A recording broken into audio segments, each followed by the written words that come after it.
Jeff, lead pastor of RiverRock Church. It is great for you guys to be here. Now, I don't know when or how you're watching this, but right now, this is going to be first aired and broadcast the Sunday before school starts.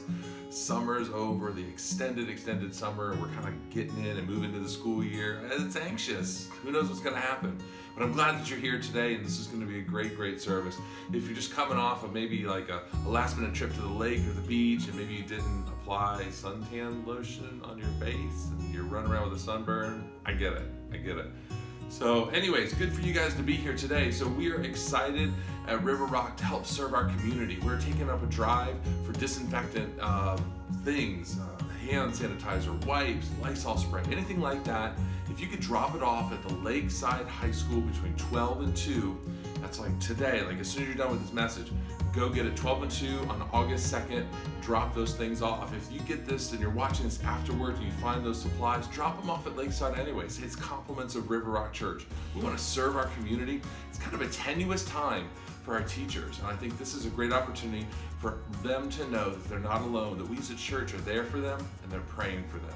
Also, I got one more thing I want to tell you, is that on the 9th of August, we are opening up our services. We're having live and in-person services for adults and families. If you guys want to join us, we'd love for you guys to join us. We're going to be live broadcasting our services. It's kind of the first time. We're growing, we're evolving. It's amazing.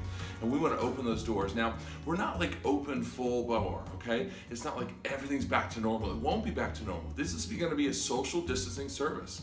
We're going to have hangouts before and after outside, okay? So don't hang out with people inside. When you're inside, we're going to spread things out, have the rows marked off. We're going to ask that you keep social distancing at all time. We take very seriously the health of you and our community.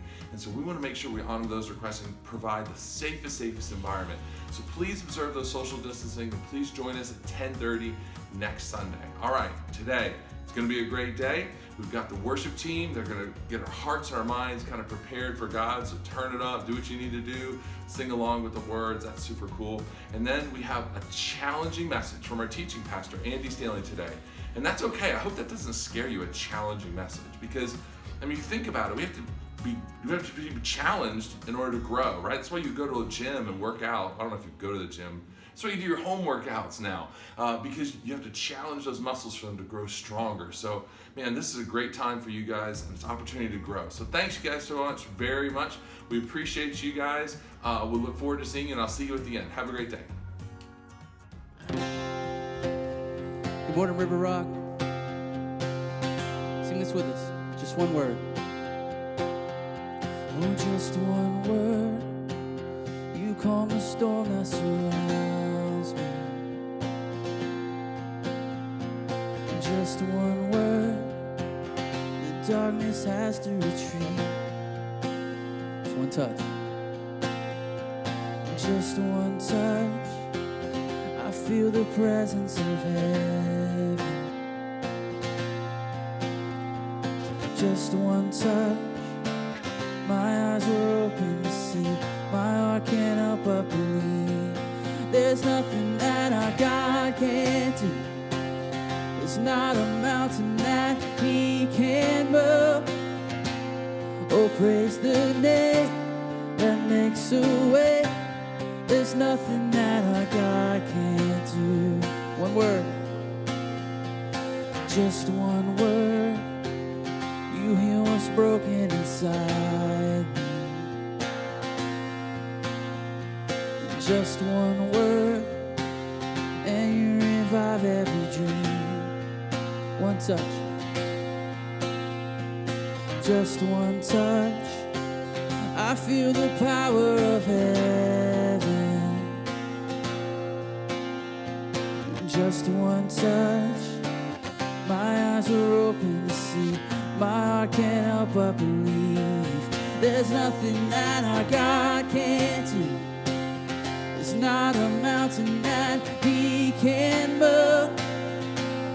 Oh, praise the name that makes a way. There's nothing that our God can't do. There's nothing that our God can't do. There's not a prison wall He can't break through. Oh, praise the name that makes a way. There's nothing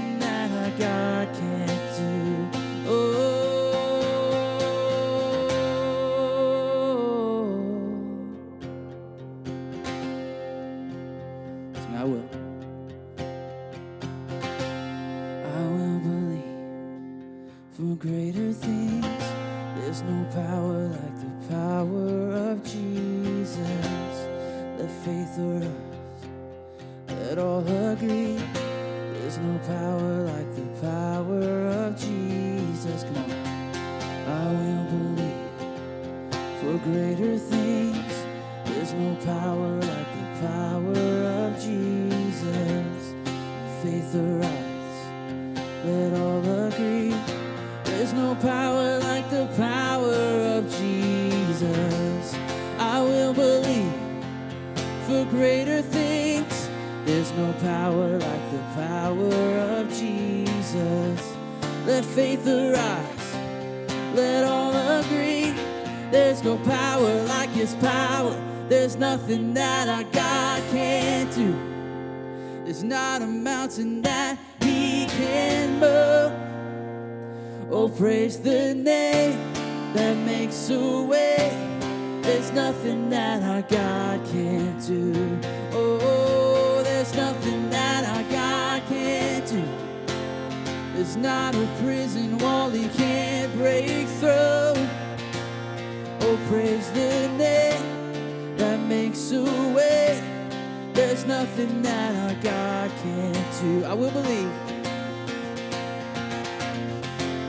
I will believe for greater things. There's no power like the power of Jesus. Let faith arise. Let all agree. There's no power like the power of Jesus.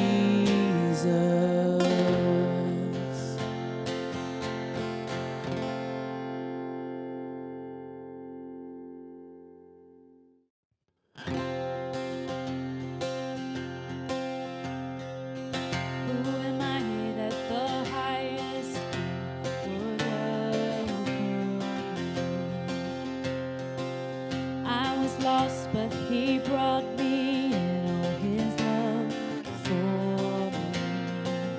Oh, his love for me. Who the Son sets free, always free indeed. And I'm a child of God. Yes, I am. Free at last, he has ransomed me. His grace runs deep. While I was a slave to sin, Jesus died for me. Yes, he died for me. Who the Son sets free, always free indeed. And I'm a child of God. Yes, I am. In my Father's house, there's a place for me. And I'm a child of God. Yes, I am. I am chosen, not forsaken. I am who you say I am. You are for me, not against me. I am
Hi, everybody. Thank you so much for tuning in. As we all try to navigate the ever-increasing complexity of life in America, today I want to lay out a specific challenge to all of us church people. Now, if you're not a church people or you used to be a church people, I think you're going to enjoy today's message primarily because, well, today's message may explain in part why you're not a church person or why you're not a church person any longer. So I want to go ahead and just jump in. If you were raised in a church similar to the church I was raised in, you discovered really early on that becoming a Christian is easy. I mean, it costs virtually nothing, right? I mean, Jesus died on the cross for our sins. The price has been paid. We put our faith in Jesus, and then we're Christians. That's what makes it so amazing. The price has been paid. You simply receive the free gift of salvation and forgiveness. And then you can call yourself, and I can call myself, a Christian. Becoming a Christian is easy. But, and you know this, when you open the pages of the Gospels and when you read the letters of the Apostle Paul, you don't read anything about anybody becoming a Christian. In fact, as you probably know, first century Christians didn't call themselves Christians. That's what non-Christians called Christians. And it was probably a slur or a derogatory term. It literally meant one associated with Christ, or a Christ one. And this wasn't like a static label like being an American or a Canadian. It actually indicated a way of life. And the term only shows up 3 times in the Bible. Luke, who described the events following the resurrection of Jesus, actually documents the first time this term appears in history. And it happened in the metropolitan city of Antioch. But here's the interesting thing. In telling us how the label originated, Luke actually clarifies what it meant, or what it meant back then, maybe not so much what it means today. Here's what Luke writes in the book of Acts. He says, the disciples were called Christians first at Antioch.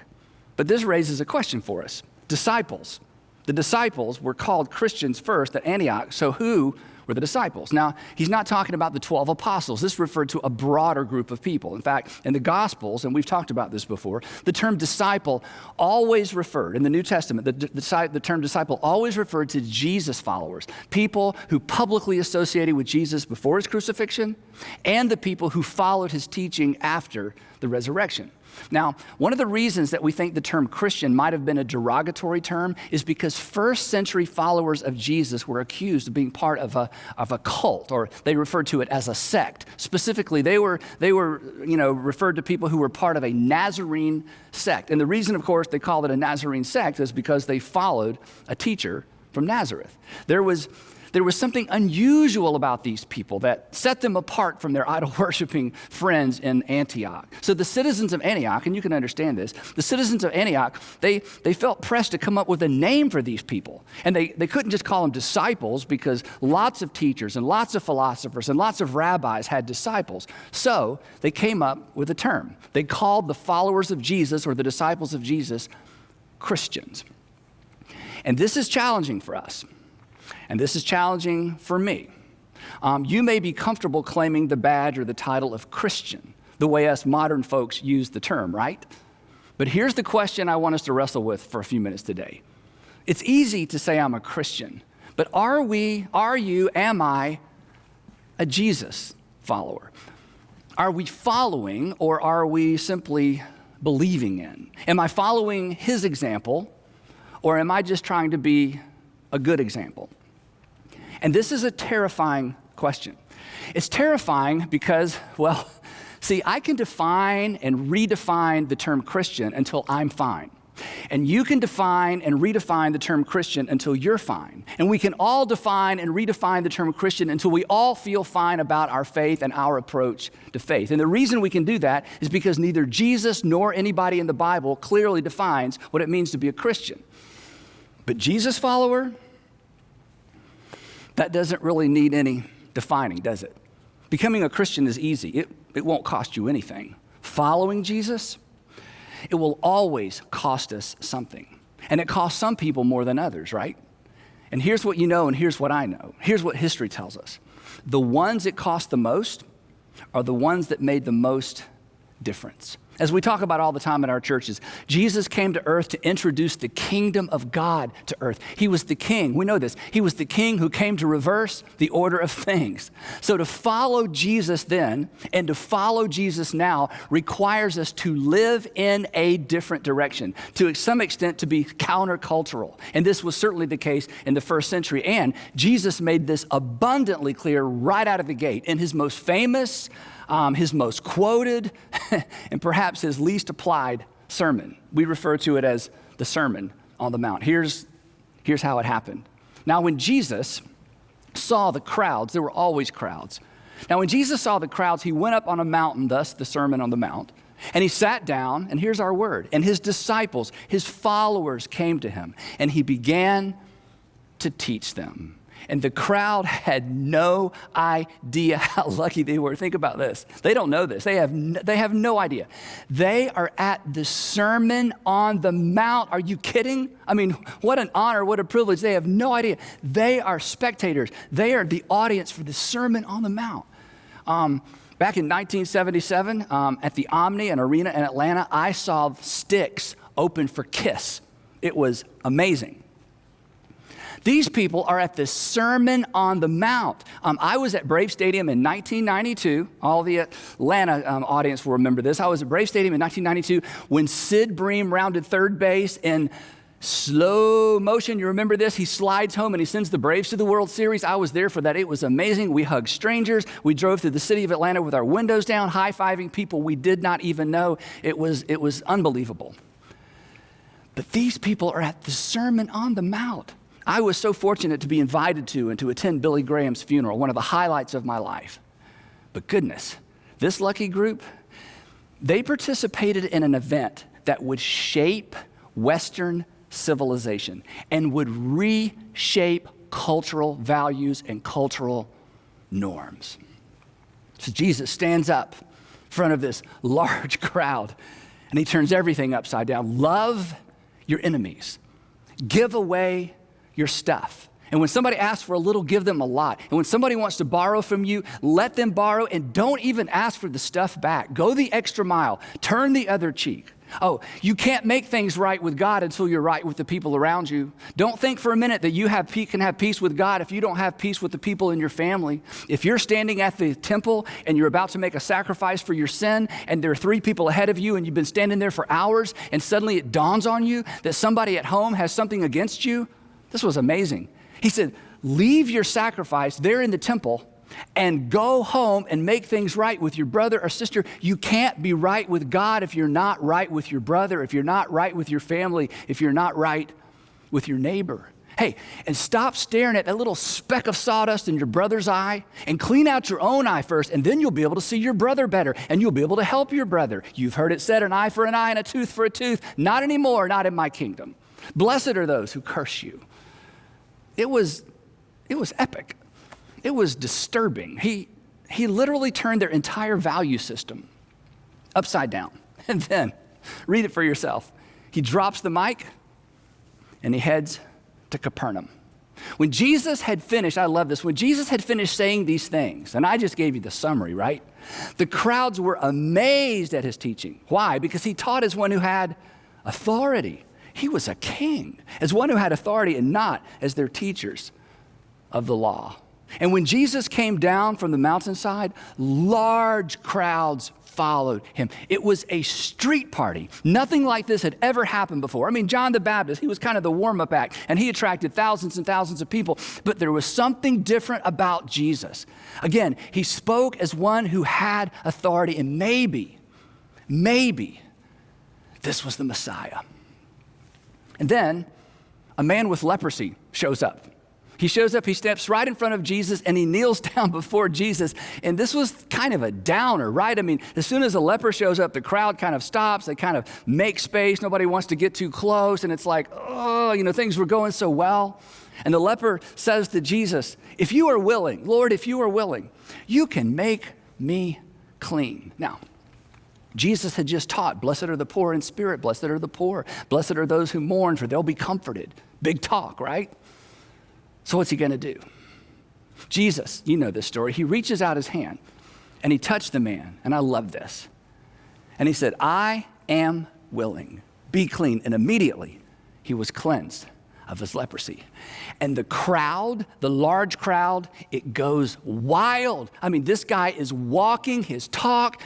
He's doing for others. He stopped his car and gave that couple with the sign all the cash in his wallet. He is the real deal. He's actually going to live out these extraordinary values that didn't make any sense. They don't seem like they would work in that culture, but here's a guy that's going to do it anyway.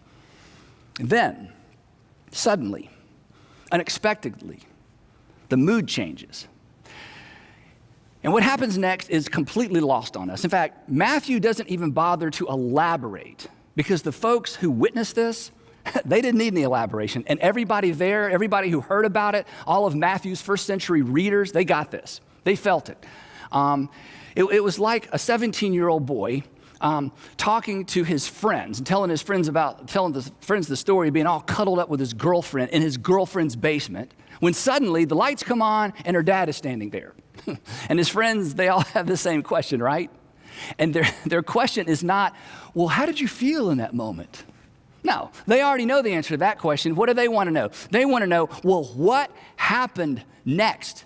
And this is one of those moments in the life of Jesus. Everything is good, and then suddenly the lights come on, and it's her dad. Now, Matthew didn't have to tell anybody how everybody felt in that moment, because everybody knew. Here's what happened. When Jesus entered Capernaum, a centurion came to him asking for help. And the world stood still. This was beyond awkward. Love your enemy, do for others, go the extra mile, great hashtags, but surely those pithy one-liners don't apply to this guy. I mean, healing sick Jewish people, that's one thing. This is a whole nother thing. So a little historical context might help us here. Because again, we don't feel the gravity, we don't feel the tension of the moment. But everybody in Matthew's audience did. Here, a little background.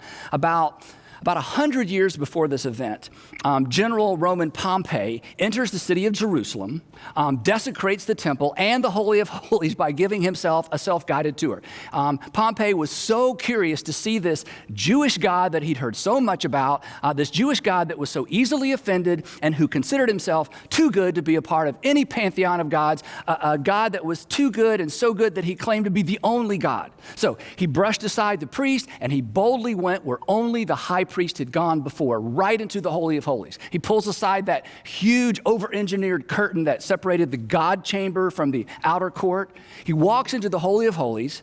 He looks around, and he's so disappointed because there's no God.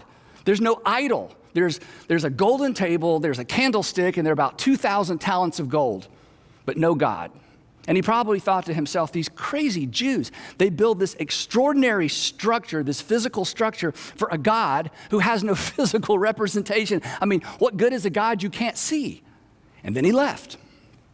But he didn't leave alone. He left with thousands of Jewish slaves in tow. Judea and Galilee in that moment were essentially annexed into the Roman Empire. Galileans and Judeans lost their independence again, and they're forced to pay taxes to their pagan conqueror. Years later, another general shows up, Crassus. He actually goes into the temple and he steals all the Jewish wealth, all the temple taxes, everything he could find, and he takes it with him to Rome. Then in 40 BC, Herod the Great was crowned king of the Jews by the Roman Senate. Of course, the problem was Herod wasn't even Jewish. He murdered multiple rabbis. One of his sons is responsible for executing John the Baptist, who was a folk hero among the working class. Then, when Jesus was, somewhere in his 20s, Rome commissioned Pontius Pilate to be the governor of Judea. And Pilate is given credit for introducing crucifixion to the Galilean and the Judean landscape. He was constantly offending the Jews on purpose. He too stole money from the temple treasury. In fact, Pilate was so cruel that he was actually recalled to Rome because of his violence against Jews and Samaritans, and eventually he committed suicide. The point simply being this, that anything and everything associated with Rome was tainted. There was just too much history. But it got worse. This was not a common soldier. This was a centurion asking Jewish people for help. This is a man who had earned his rank and his authority through violence. He obeyed without question and he obeyed without conscience. Centurions were severe disciplinarians. They actually flogged their own men and on occasion executed their own soldiers. But it got even worse. Because we know from history, there were no actual Roman centurions stationed in Galilee until about 10 or 15 years after this encounter. So in all likelihood, this gentleman, this centurion had been recruited from a region from around or outside of Galilee. And people outside or people in the regions around Galilee, they considered the Jews to be, well, pretty much a detestable race. They had resisted Hellenization. They clung to their ancient culture and their strange customs, and they refused to join the rest of the world.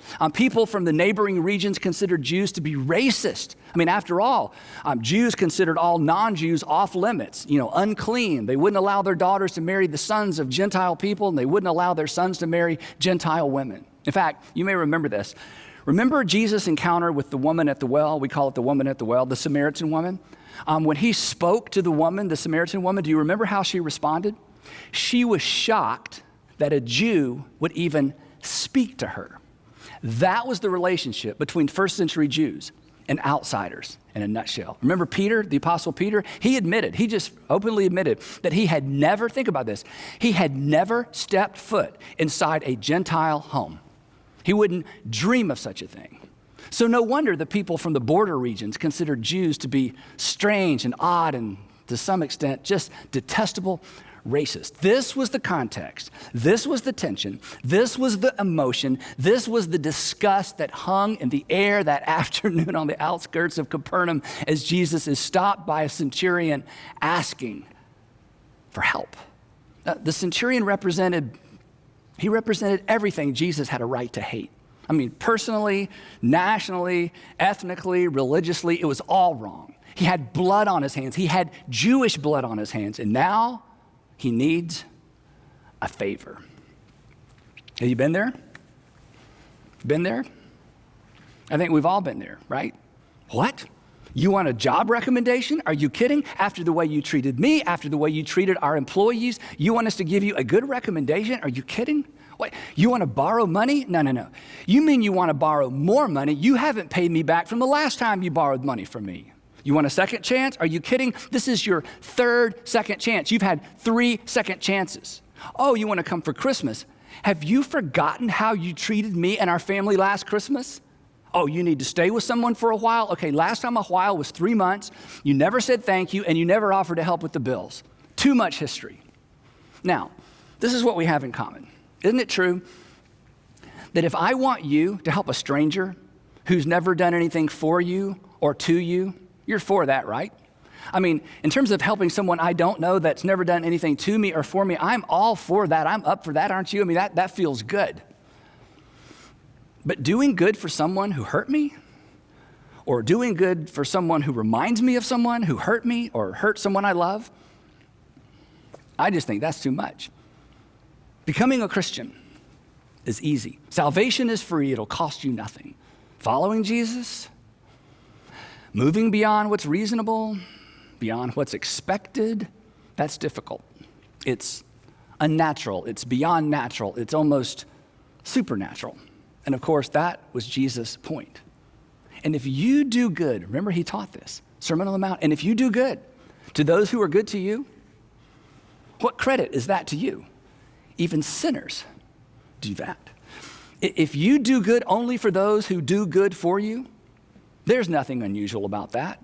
That brand of love is so commonplace. That brand of love keeps us sequestered behind our brands. It keeps us with our tribes. So, there they stand. There Jesus stands. There the centurion stands. And the question was, what would he do? They'd heard what he preached, but what would he do? And unfortunately, you can guess. Perhaps you know. Perhaps you've read the story. And once we read the end of the story, then I have a decision to make, and you have a decision to make, and we have a decision to make. We have to decide, are we willing to follow Jesus, or will we be content with simply being Christian? When Jesus had entered Capernaum, a centurion came to him asking for help.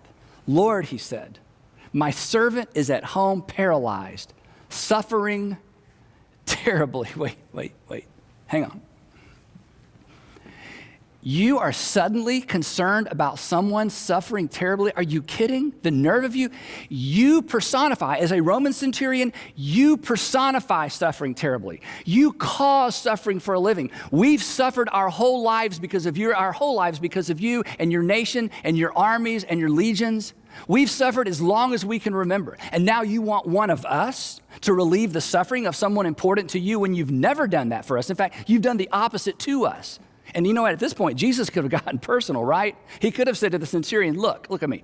Thanks to you and your former emperor, my mother was forced to deliver me in a stable, which worked out well for Hallmark and the folks who sell yard ornaments. But anyway, it was dangerous for my mother, right? I mean, granting this man's request, it would be potentially dangerous for Jesus.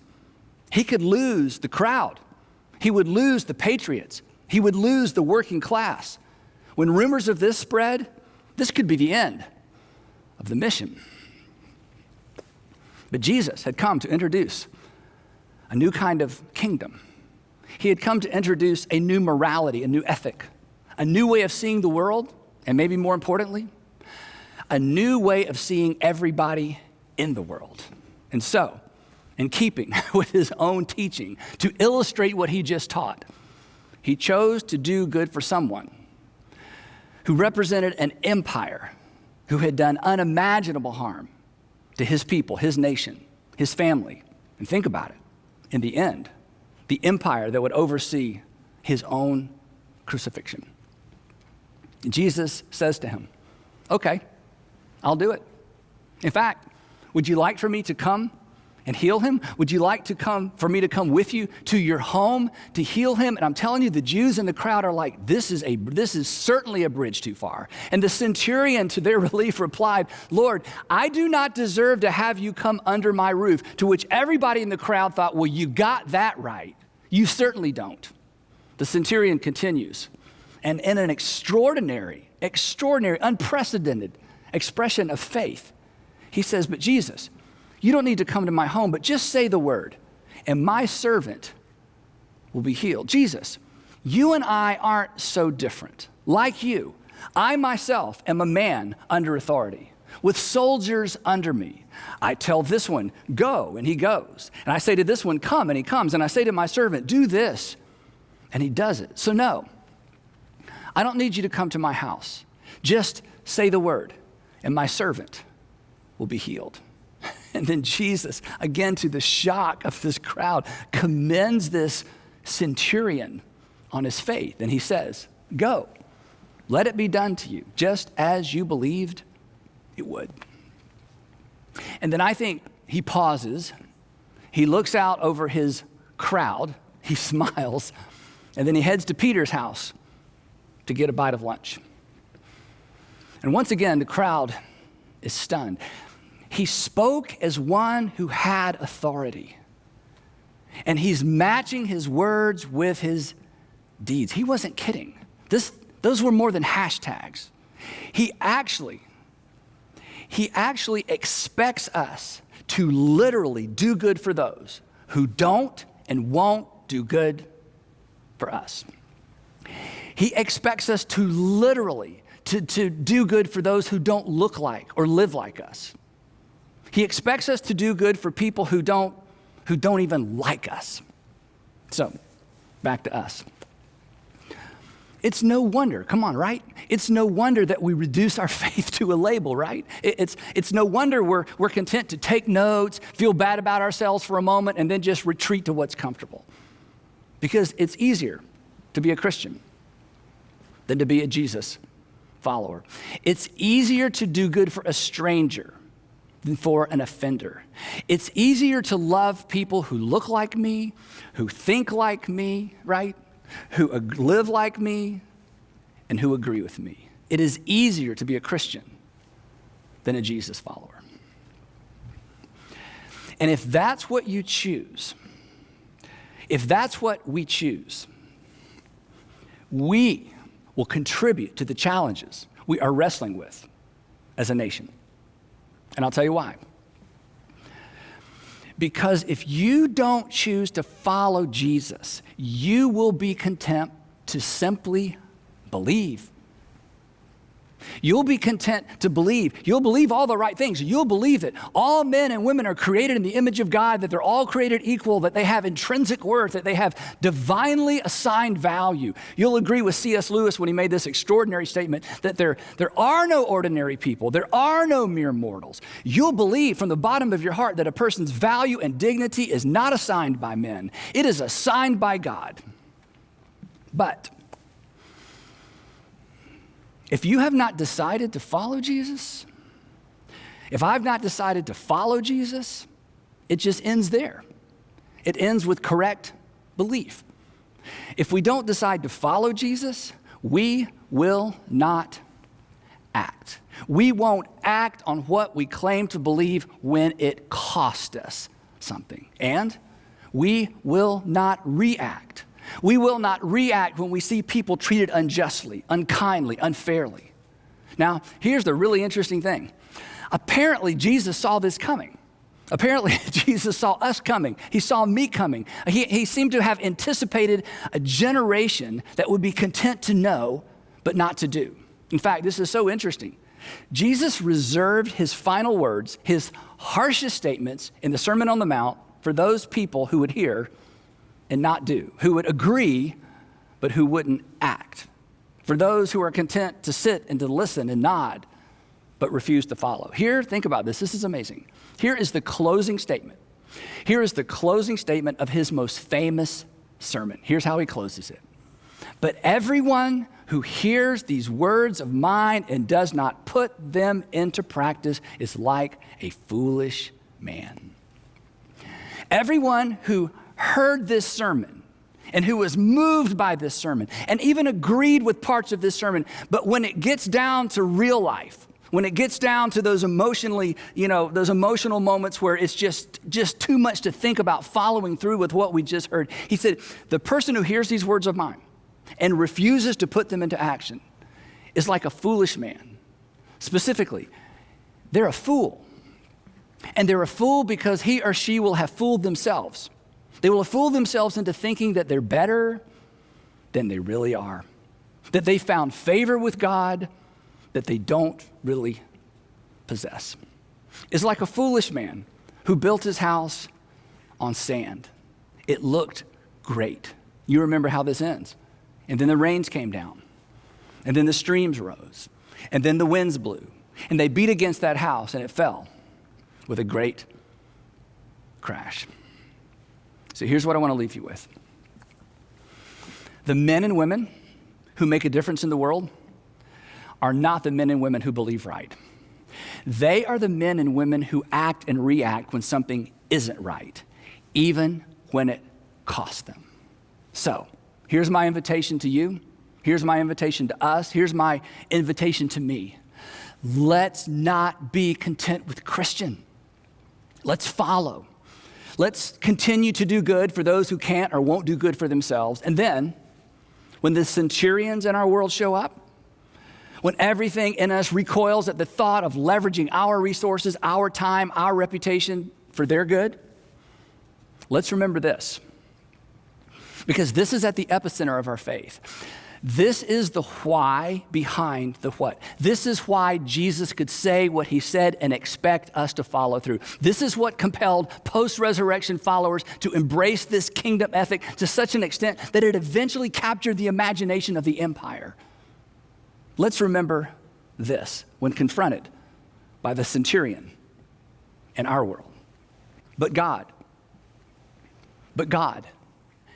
demonstrated, but God acted, God responded, but God demonstrated his own love toward us in that while we were yet centurions, Christ died for us. And then he rose from the dead, and from the pages of the New Testament, he glances over his shoulder at you and me and at all of us, And he says, follow me. Follow me. And together we will astonish the world with a brand of love that has the potential to change everything. It's easier to be a Christian than a Jesus follower. But here's the funny thing. Jesus never invited anyone to become a Christian. He invited us to follow. Man, what an awesome message, what awesome content. We are so fortunate at RiverRock to have access to such great teaching. So I hope you guys take that challenge and that really considering what it means to follow Jesus seriously as you move on, and I hope you accept that challenge. Listen, it's been a great day, and if you've enjoyed this content, why don't you hit a like, hit a share, maybe cut and paste a link and send it to somebody who you know directly, because we can spread this message, this amazing message of hope, digitally, just by doing a few of those simple things. Also, subscribe to our YouTube channel, turn on your notifications, turn on your bells, because we're going to be dropping some very helpful information this week. Look forward to seeing you guys later. Maybe next week we'll see you at our Lakeside High School at 10:30 for our live services in person, and have a great week. Be safe.